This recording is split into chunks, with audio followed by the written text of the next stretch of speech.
नमस्कार, स्वागत है आप सभी का हमारे YouTube channel Shankar maths classes Ayodhya में। आप जानते हैं कि हम लोग एक नंबर सिस्टम का टॉपिक स्टार्ट किए थे। उसी कड़ी में हम लोग शेषफल प्रमेय पढ़ रहे थे। क्या पढ़े थे? शेषफल प्रमेय। और शेषफल प्रमेय में हमने आपको थोड़ी बातें बता दी थी और थोड़ी बातें छूट गई थी।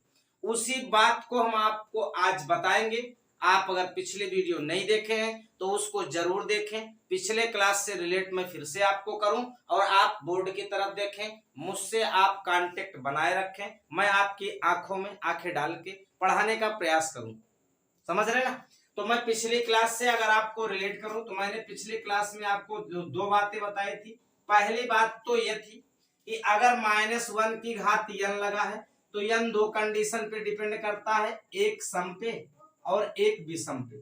अगर कभी भी -1 की घात सम लगा होता तो 1 होता है, -1 की घात विषम लगा होता है तो -1। जैसे मैं कह दूं -1 की घात 373 लिखा है तो आप कहोगे 373 विषम है, विषम होने पर -1 होगा। अगर मैं -1 की घात खाली 72 लिख दूं तो आप कहोगे 72 सम है, इसलिए 1 होगा। ये पिछली क्लास से मैं आपको रिलेट कर रहा हूं। आप पिछली क्लास में इसको पढ़ चुके हैं। मैं थोड़ा तेज चलूं, पूरी बात आपको पूरी हो जाए। आपको दिखाई दे रहा है? सुन भी पा रहे हैं? तो आगे बढ़े। चलो, आगे बढ़ने का मतलब दूसरी बात हमने आपको बताया था कि a की घात n है। अगर इसको मैं भाग कर रहा हूं a+1 से तो इसमें दो कंडीशन, शेष क्या होगा? तो शेष दो कंडीशन पे डिपेंड करता है n के मान पे। एक तो n सम होगा और एक तो विषम होगा। जब कभी भी n का मान सम होगा तो उत्तर शेषफल 1 आएगा।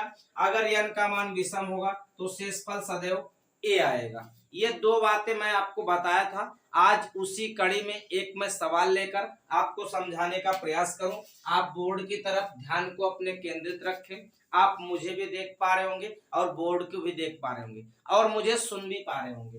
तो मैं आपको एक सवाल से रिलेट करूं। आप इसको जानते हैं, पिछली क्लास में ये हो गया था।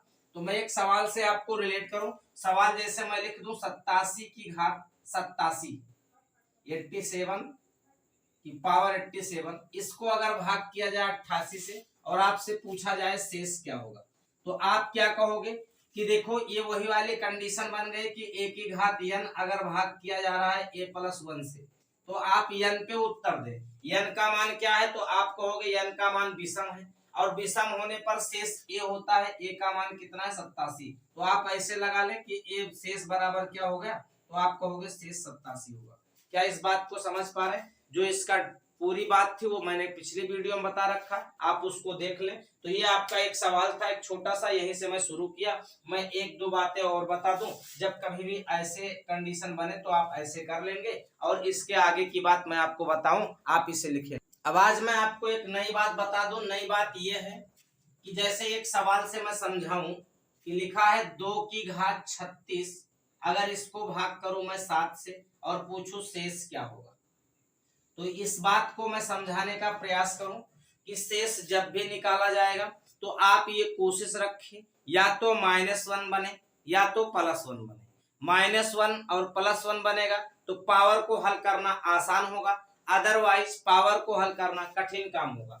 तो मैं इसको बता दूं, देखो 7 से मैं भाग करूं 2 में तो मैं 7 से अगर 2 में भाग करूं तो आप कहोगे दो तरह से शेष मिलेगा, एक तो +2 मिलेगा और एक तो -5 मिलेगा। और मैंने आपको ये बताया अभी अभी कि या तो शेषफल +1 आ जाए या तो शेषफल -1 आ जाए। ऐसी आप कोशिश करें उस स्ट्रक्चर को बनाने के लिए। तो ना तो यहाँ +1 आ रहा है ना तो यहाँ -1 आ रहा है, आप दोनों देख रहे हैं। तो मैं ऐसा कुछ ले जाऊं 7 के करीब इस 2 को कि या तो +1 दे दे या तो -1 दे दे। अगर 2 की पावर की बात करूं तो 2 की पावर 1 का मान 2, 2 की पावर 2 का मान 4 और 2 की पावर 3 का मान 8 होता है। जो 8 है वो 7 के करीब है। तो मैं इसको लिख सकता हूं 2 की का पावर 3। अगर पावर 3 कॉमन निकाला है तो मैं ऊपर 12 लिख सकता हूं क्योंकि 12 3 36 पूरा पूरा होना चाहिए। अब मैं 7 लिखूं तो आप कहोगे 2 की पावर 3 का मान 8 होता है, इसकी पावर लगा है 12, 8 इसकी पावर लगा है 12 और भाग कर रहे हैं हम लोग 7 से। अब देखो यहां से आप भाग करोगे तो यहां से आपको दोनों तरीके से शेषफल निकल जाएगा। अब अगर मैं 8 में भाग लगाऊं 7 से, तो आप कहोगे 8 में भाग लगाया गया यदि 7 से, तो शेष क्या क्या मिला, तो आप कहोगे एक तो +1 मिला और एक तो -6 मिला। अब इसकी पावर क्या लगा है, तो आप कहोगे पावर 12 लगा है। अब ये मुझे आप बता सकते हैं कि 1 की पावर 12 हल करना आसान कि 6 की पावर 12 हल करना आसान। तो आप कहोगे 1 की पावर 12 हल करना आसान, तो मैं कहूंगा 1 की पावर 12 को हल करूंगा तो 1 आएगा और बटे में 7। अब मैंने कल की क्लास में ऐसे बता रखा है x बाई y के रूप में लिखा हो, x छोटा है y से, तो शेष क्या होगा, तो आप कहोगे शेष x होगा। तो यही कंडीशन ये है कि ऊपर वाला छोटा दिख रहा है आपको, तो शेष क्या होगा, तो आप कहोगे शेष होगा 1। क्या होगा, तो आप कहोगे शेष 1 होगा। क्या इस बात को आप समझ पा रहे हैं? मेरे कहने का सिर्फ मतलब ये है कि आप कोशिश ये करें कि शेषफल या तो -1 देने लगे या तो शेषफल +1 देने लगे, उसके करीब तक जो लिखा होता है उसको पहुंचाने का प्रयास करें। आज की क्लास में आपको ये बात समझ आ रही होगी। इस पे 1-2 सवाल और कर लेते हैं, इसके बाद वीडियो आगे बढ़ाते हैं। आप इसको लिखें। अब मैं एक सवाल और आपके सामने बोर्ड पे लिख दे रहा हूं। जैसे मैं लिख दूं 2 की घात 39, अगर इसको भाग किया जाए 9 से, तो आप कहोगे 9 से भाग करोगे अगर 2 को, तो आप देख ले बोर्ड की तरफ, 2 को मैं भाग करूं तो 2 तरीके से शेष, या तो +2 या तो -7, या ये भी देखो 1 नहीं है, ये भी 1 नहीं। मैंने आपको बताया कि या तो शेष -1 मिलने लगे या तो शेष 1 मिलने लगे, ऐसी आप कोशिश करें। तो मैं 2 को क्या बनाऊं कि 9 के करीब हो जाए, या तो 1 कम या तो 1 ज्यादा। तो आप कहोगे 2 अगर 8 बन जाए तो 9 के करीब हो जाएगा। तो मैं 2 को 8 बनाने के लिए 2 की पावर 3 लिखना पड़ेगा। तो आप कहोगे 2 की पावर में 3 लिख लिया। अगर 39 में 3 से भाग लगाएं तो कहो 13 बचेगा। अब इसको मैं भाग कर रहा हूं 9 से। क्या इस बात को आप देख रहे हैं? अगर आप देख रहे हैं तो समझ भी पा रहे होंगे। तो देखो 2 की घात 3 का मतलब होता है 8, इसकी पावर क्या लगा है 13, और भाग हम लोग कर रहे हैं 9 से। अब मैं 8 में अगर 9 से भाग लगाऊं तो आप कहोगे 2 तरीके से शेष मिलेगा, एक तो -1 मिलेगा और एक तो +8 मिलेगा। इसकी पावर क्या लगा है, तो आप कहोगे 13 लगा हुआ। बात को समझ रहे ना? तो अब देखो -1 की घात 13 हल करना आसान कि 8 की घात 13, तो आप कहोगे -1 की घात। तो मैं -1 की घात 13 लिखूं, इसको भाग किससे करना है 9 से। -1 की घात यदि विषम होता है तो -1 होता है बटे 9। शेष क्या होगा, तो आप कहोगे शेष ऊपर वाला छोटा -1 होगा, लेकिन ये मान्य नहीं होता है। शेष कभी निगेटिव नहीं दिया जाता है, कल की क्लास में बताया। तो जब कभी निगेटिव आने लगे तो इसको इसमें जोड़ देते हैं। तो आप कहोगे 9 में मैं 1 जोड़ दूं माइनस, तो आप कहोगे 8 आएगा। तो इसका उत्तर क्या होगा, तो आप कहोगे शेष कितना होगा, तो शेष आएगा 8, जो -1 आपका मान्य नहीं होगा। क्या इस बात को समझ पा रहे हैं? तो इस बात को समझ पा रहे हैं तो इसको आप लिखें। इस तरह का ही सवाल आपको मिले तो उसको लगाएं। अगर कोई परेशानी होती तो आप कमेंट में बताएं कि इस तरह के सवाल भी बताए जाएं। आपको जिस तरह कहोगे उस तरह के भी सवाल बताए जाएंगे। समझ में आया? तो इसको आप लिखें तो मैं आगे बढ़ूं। जैसे मैं एक सवाल आपके सामने बोर्ड पे और लिख दे रहा हूं कि अगर लिखा है 67 की घात 67 और प्लस में 1 लिखा है, भाग किया गया 68 से, तो शेष क्या होगा? आपसे पूछेगा शेष क्या होगा। तो आप ध्यान से सुनो कि मैंने आपको ये भी बता रखा कि अलग अलग शेष भाग करके देख लेते हैं। मैं अगर इस वाले पद में भाग करूं, देखो इस वाले पद, तो आपको मैंने कल ही बताया है कि अगर मैं भाग करूं 67 को मैं 68 से, तो आप कहोगे शेष एक तो -1 होगा और एक क्या होगा, एक 67 होगा। इस पूरे की पावर लगा है 67। मैं -1 हल कर लो कि 67, तो आप कहोगे -1 हल कर ले, क्योंकि -1 से हल करना आसान है पावर, और 67 को 67 बार गुणा करना कठिन का।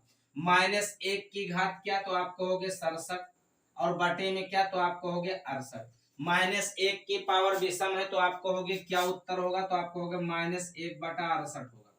अब आप ये जान लिए कि इस पूरे को अगर हल किए तो -1 शेष पर, मैंने कहा शेष नेगेटिव नहीं होता, लेकिन नेगेटिव शेष लेकर के हम लोग कैलकुलेशन कर सकते। तो मैं अगर कैलकुलेशन करने की प्रयास करूं तो आप कहोगे -1 होगा, इतने में भाग दिया तो आप कहोगे -1 मिला, इधर भाग दिए तो +1 मिला। मैं भाग किससे कर रहा हूं, तो आप कहोगे 68 से। -1 से +1 कैंसिल हो गया तो 0 बचा बटे 68 हो गया, यानी शेष क्या हुआ, तो आप कहोगे शेष 0 हुआ। शेष क्या हुआ, तो आप कहोगे 0 हुआ। इस बात को आपको समझा पाया। मैं कोशिश ये किया कि मैं आपको शेषफल पे जितने सवाल बनते मैं उस तरह से सवाल आपको करवा दूं। बोलो, तो आगे बढ़ूं? अगर आगे बढ़ने की इजाजत है आपकी तो मैं आगे बढ़ूं और आगे कुछ अलग तरीके से भी सवाल करवाए जाएं। तो शेषफल पे अगर कहीं पे सवाल मिले तो आप शेषफल पर आधारित सवाल को लगाएं। और आगे मैं बढ़ा रहा हूं अपनी क्लास को।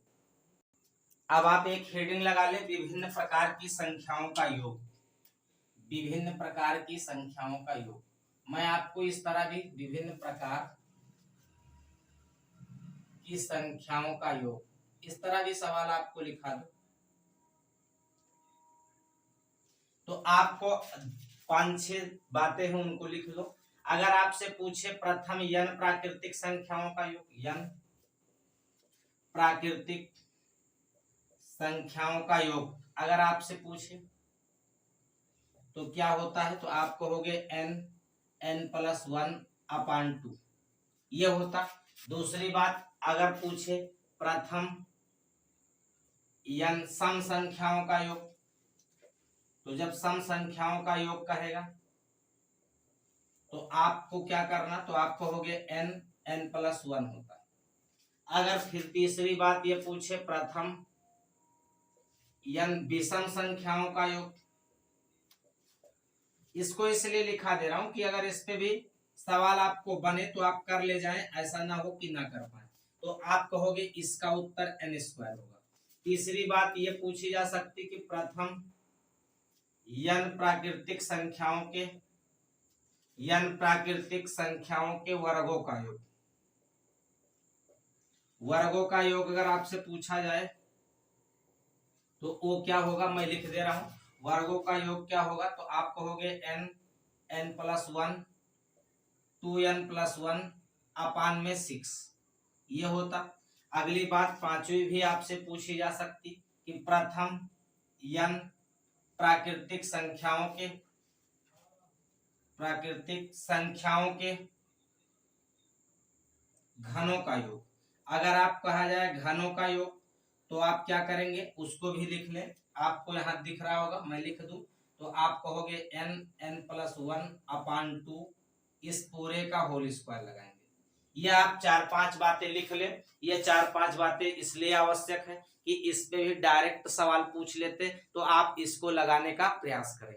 आया समझ में? अगर इसको लिख ले तो मैं इस पे 2-1 सवाल करवा दूं ताकि ये बात भी आज की क्लास में पूरी हो जाए, तो फिर आगे बढ़े हम। अब हम आगे बढ़ रहे हैं। जैसे एक सवाल आपसे पूछ लिया गया कि कह दिया गया 1+2+3+ ... आपसे पूछ लिया है 100 का मान ज्ञात कीजिए। ऐसी बात आपसे कह दी जाए तो आप देखो पिछले सवाल की तरह है। मैं पिछले जैसे फार्मूले लिखा हूं उसी फार्मूले पे आपको सवाल दिख रहा होगा कि उसी तरह के ये सवाल लगेगा। तो मैं इसमें देखो आपको यहाँ से सीरीज दिखनी चाहिए कि ये सीरीज किस प्रकार की है। तो ये देख रहे हैं कि प्रथम n प्राकृतिक संख्याओं वाली सीरीज। किसके सीरीज है, तो आप कहोगे प्राकृतिक संख्याओं वाली सीरीज। तो योग क्या होगा, तो योग होता है n+1/2। तो आप कहोगे n की वैल्यू कितनी, तो आप कहोगे n बराबर 100 है। इसमें कितने संख्या है, तो आप कहोगे इसमें 100 संख्याएं। तो आप देखो योग ज्ञात करेंगे तो n की वैल्यू 100 रखेंगे। इसको 100 में मैं जोड़ू तो 100 में 1 जोड़ू तो 101 हो जाएगा, बटे में 2। मैं इसको काटू तो ये देखो 50 बार कटेगा, यानी 50 × 101। मैं ये नंबर सिस्टम पढ़ाते वक्त विभाज्यता के नियम जब पढ़ा रहा था तो मैंने वहां आपको बताया था कि यदि किसी द्विअंकीय संख्या हो, जैसे मैं कहूं 42, अगर 101 से गुणा किया जाए तो ये 2 बार लिख जाती। कितनी बार लिख जाती, 2 बार। जैसे 57 है, इसको अगर 101 से गुणा किया गया तो ये 2 बार केवल लिख जाता है। इसी तरह देखो ये 50 का 101 से गुणा हो रहा है तो आप कहोगे 50-50, ये इसका उत्तर होगा। इतनी बात आप जानते रहे, पिछली क्लास को आप रिलेट करते रहे, क्योंकि पिछली क्लास यदि आप नहीं देखते तो आप ये मान लीजिए कि 20 से आपको कोई पार्ट समझ जल्दी नहीं आएगा। इसलिए आप कोशिश करें कि वीडियो को कंटिन्यू देखें, जितनी वीडियो आपको मिले उसको आप देखते रहें, आप अच्छा करेंगे ये भरोसा रखें। अब मैं इस पे एक बात और लिख दे रहा हूँ, इसको आप लिख चुके होंगे, मैं थोड़ा साइड भी हो लेता हूँ और आप इसको लिख लिए हो तो मैं इस पे एक बात और लिख दूँ। जैसे कभी भी आपको पद की संख्या निकालनी आ जाए, जैसे यहाँ पे आपको दिखाई दिया ये लगातार है तो आप पद निकाल लिए, लेकिन जब कभी पदों की संख्या निकालने की बात आए, पदों की संख्या, तो पदों की अगर संख्या निकालने की बात कही जाए तो पदों की संख्या बराबर होता अंतिम पद माइनस प्रथम पद, अंतिम पद माइनस प्रथम पद बटे में सार्व अंतर होता। अगर सबके बीच का अंतर समान है तो, और लास्ट में हम लोग एक जोड़ देते। इस बात को भी आप लिख ले, जैसे मैं कहूं कि 3 लिखा है, 6 लिखा है, 9 लिखा है, ऐसे डाट डाट गया हुआ है, ये कहाँ तक गया, तो मैं आपसे पूछूं ये कहाँ तक गया, तो आप कहोगे ये गया है 699। मैं कह दूं पदों की संख्या कितनी है, तो आप कहोगे पदों की संख्या n की वैल्यू निकाल ले। अंतिम पद देखो 699 है, माइनस प्रथम पद कितना, तो आप कहोगे 3 है, और बटे में अंतर, अंतर का मतलब सबके बीच का अंतर कितना दे रहा है, देखो 3 3 का अंतर दे रहा है, तो बटे में अंतर 3, लास्ट में हम लोग एक जोड़ देंगे, तो n की वैल्यू क्या हो जाएगी, देखो 99 600 लिखा हुआ है ना, इसमें से 3 घटाएं तो कितना आएगा, तो आप कहोगे 696 आएगा, और बटे में 3 प्लस में 1। मैं इसको 3 से काटूं तो आप कहोगे 3 से काटने के बाद 3 दूनी 6, 3 त्रिका 9, 3 दूनी 6, और प्लस में हम लोग एक जोड़ दिए, तो आप कहोगे कितने पद होंगे, तो 233 पद होंगे। कितने पद होंगे, तो आप कहोगे 233। यानी कभी भी जब पदों के बीच का अंतर समान हो, अब आपको पदों की संख्या निकालने की बात की जाए तो आप इस वाले फार्मूले का यूज करेंगे, यहां से आपकी बात बन जाएगी, और आप इसको लिख लें। अगर इसको लिख लेंगे तो मैं आगे बढ़ूंगा। अब मैं एक सवाल और आपके सामने बोर्ड पे लिख रहा हूं, जैसे मैं क्वेश्चन लिख दिया कि लिखा है 2 + 4 + 6 + डॉट डॉट डॉट डॉट 100। अब आपसे पूछा का मान ज्ञात कीजिए, तो इसका मतलब ये है, आपको यहाँ से दिखाई दे रहा होगा ये सम संख्याओं की सीरीज है, तो संख्याएं कितनी, तो आप कहोगे देखो सम संख्याओं की सीरीज बन रही है, तो आप इसमें पहले n की वैल्यू निकालो। देखो पिछले सवाल में n की वैल्यू डायरेक्ट हम लोग 100 मान लिए, क्योंकि उसमें क्रमागत अंक दिए थे। इसमें देखो छोड़ छोड़ के अंक, 3 नहीं है, 5 नहीं है, 7 नहीं है, इस तरह के अंक नहीं है, तो पदों की संख्या आपको ज्ञात करनी। पहले आप n की वैल्यू डिसाइड करो। तो अब देखो पहली बात, अगर 2 2 का गैप है तो 2 से भाग कर दो, शेष मतलब पद आ जाएंगे। 3 3 का गैप है तो 3 से भाग करो, पद आ जाएंगे। लेकिन आपको उसकी जरूरत कब पड़ती है मैं बता दूंगा। तो आप कहोगे अंतिम पद 100 है, प्रथम पद 2 है, बटे में अंतर 2 है, प्लस में 1, क्योंकि सबके बीच का अंतर 2 है। तो n की वैल्यू देखे तो देखो 100 में से 2 गया तो कितना बचा, तो 98। 98 को 2 से भाग करो तो 49 में एक जोड़ो, कितना आएगा, 50। भाग करोगे तभी 50 आएगा। तो आप कहोगे योग पूछा गया तो सम संख्याओं का योग कितना होता, तो आप कहोगे n + 1 होता। तो n + 1 मतलब 50, और 50 में एक जोड़ोगे तो कितना हो जाएगा, 51। मैं इस जीरो को लिख लूं, 5 × 5 और 5 25, यानी 25 50 इसका उत्तर होगा। इस तरह के कभी सवाल मिले तो आप लगा ले, ये छोटे छोटे सवाल हैं, लेकिन आ जाते तो आपको परेशान करते। बात आई समझ में। तो आप इस तरह के आप पढ़ते रहें और लगाते रहें। मैं 1 2 सवाल और करवा दे रहा हूं ताकि इसकी भी बात पूरी हो जाए। बात आई समझ में, इसको लिखे जल्दी से। अब मैं आपको एक सवाल और की तरफ ले चल रहा हूं, देख रहे होंगे आप, लिख दे, मैं आपको सवाल लिख दूं तो आप कहोगे 1 का स्क्वायर, 2 का स्क्वायर, 3 का स्क्वायर, प्लस ऐसे डाट डाट गया, कहां तक गया, तो आप कहोगे 10 का स्क्वायर। मैं अगर इसकी बात करूं कि का मान ज्ञात कीजिए, तो आप कहोगे ये आपको दिख रहा होगा, सीरीज आपको दिखनी चाहिए। यदि आपको सीरीज नहीं दिख रही तो आप लगा नहीं पाएंगे, आपको कठिन काम होगा। तो आप कहोगे ये प्राकृतिक संख्याओं के वर्गों का योग, किसका योग है, वर्गों। ये दूसरे तरीके से भी लिखा जा सकता है, या ऐसे लिखा हो 1 + 4 + 9 + 16 और plus dot dot dot dot 100। एक तरीके से ये भी लिखा जा सकता है। इन दोनों का मतलब सेम होगा, इतनी बात आपको समझनी पड़ेगी। तो आप दोनों तरीके में से कौन से भी तरीके से लिखा हो तो आप इसको समझेंगे जरूर। तो देखो ध्यान से, यहाँ से n की वैल्यू क्या है, तो आप कहोगे 10 पद है, n बराबर कितना है, तो आप कहोगे 10। अगर योग की बात की जाए तो मैंने अभी वर्गों के योग के बारे में बताया कि योग क्या होता है, तो आप कहोगे योग होता है n + 1 2n + 1 अपान में 6, ये होता है वर्गों का योग। अब आप जोड़ने का प्रयास करें, देखो n की वैल्यू रखो, आप कहोगे 10, यहाँ 10 में एक जोड़ोगे 11, और 10 दूना 20 और 1 21 और बटे में तो आप कहोगे 6। मैं 2 से काटू 2 तेज 6 हो जाएगा, ऊपर वाला क्या 2 पंचे 10। मैं 3 से भाग करूं 3 सत्ते 21 तो आप कहोगे 11 पचे 55 हो जाएगा और गुणे में 7 तो आप कहोगे 7 पचे 35 और 7 पचे 35 और 3 38 तो आप कहोगे 385 इसका क्या होगा तो उत्तर होगा। इस तरह से आपको सवाल मिले तो आप लगाएं और इस तरह के सवाल आपको मिल सकते हैं। मैं एक सवाल और लिख दे रहा हूं ताकि आपको पूरी बात कंफर्म हो जाए कि क्या क्या पूछा जा सकता और क्या नहीं। आप इसको उतारे तब मैं दिखूं।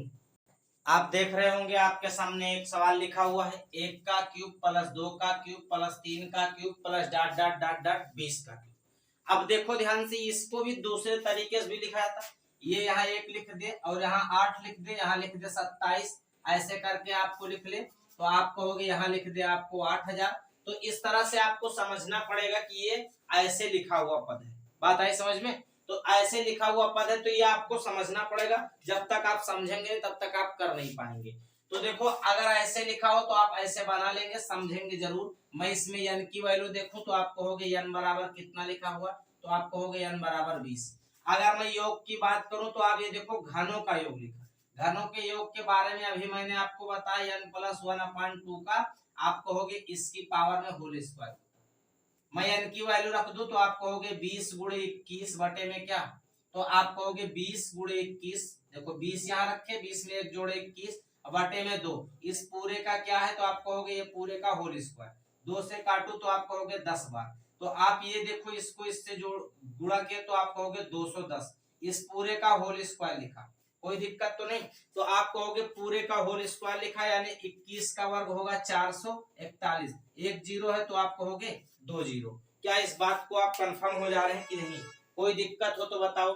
जैसे ध्यान से n + 1/2 इस पूरे का होल स्क्वायर होता तो मैं आपको n की वैल्यू आपको दिखा दिया कितना है तो आप कहोगे 20 और 20 यहाँ रखे तो 20 गुणे 21 बटे 2। इसको काटे तो ये 10 बार काटा तो ये कितना हो गया तो आप कहोगे 210। अब मैं कहूँ 21 का वर्ग करो तो 21 का वर्ग 441 होता। ये देखो गलती हो जाएगी, 21 का वर्ग 441 और 2 0 और लगा दे तो आप कहोगे 44,100। कितना हो जाएगा तो आप कहोगे 44,100।